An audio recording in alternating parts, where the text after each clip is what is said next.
Here we go again. Prince Harry has found his way back into the spotlight, and unsurprisingly, it's not for anything particularly flattering.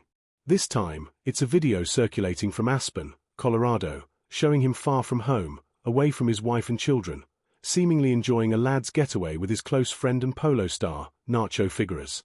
Watching the clip, Harry doesn't exactly look his best. In fact, he appears noticeably rough around the edges, which only adds to the bewilderment that this moment was filmed and allowed into the public domain at all. What makes it even more baffling is the timing.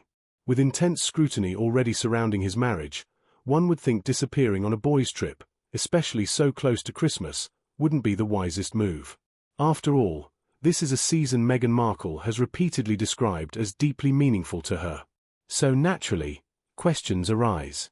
Why is Harry miles away from his family during what is typically a time of togetherness? The optics, frankly, aren't great.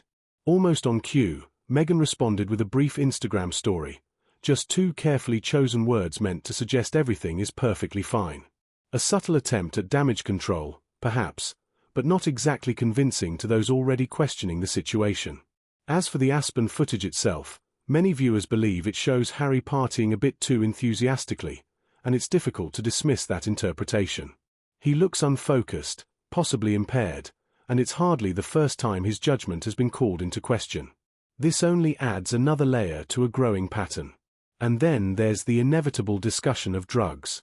Cannabis may be legal in many parts of the US, but this is Prince Harry we're talking about, a man who has openly woven his past substance use into his public narrative.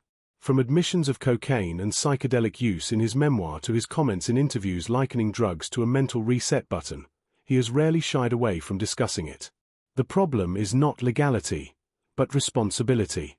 Presenting drug use as a tool for clarity or healing, especially on such a public platform, strikes many as deeply reckless. Despite the criticism, Harry continues to frame these choices as part of a personal growth journey, positioning himself as relatable, authentic, and refreshingly unpolished. But that image is wearing thin. The contrast between his words and his actions is becoming harder to ignore. One moment he speaks of mindfulness and healing, the next is filmed partying far from his family, looking anything but centered. Ultimately, Harry's public persona feels increasingly conflicted. He champions freedom and self-discovery, yet leaves behind questions about responsibility, example, and consequence. This is no longer just about his marriage or lifestyle.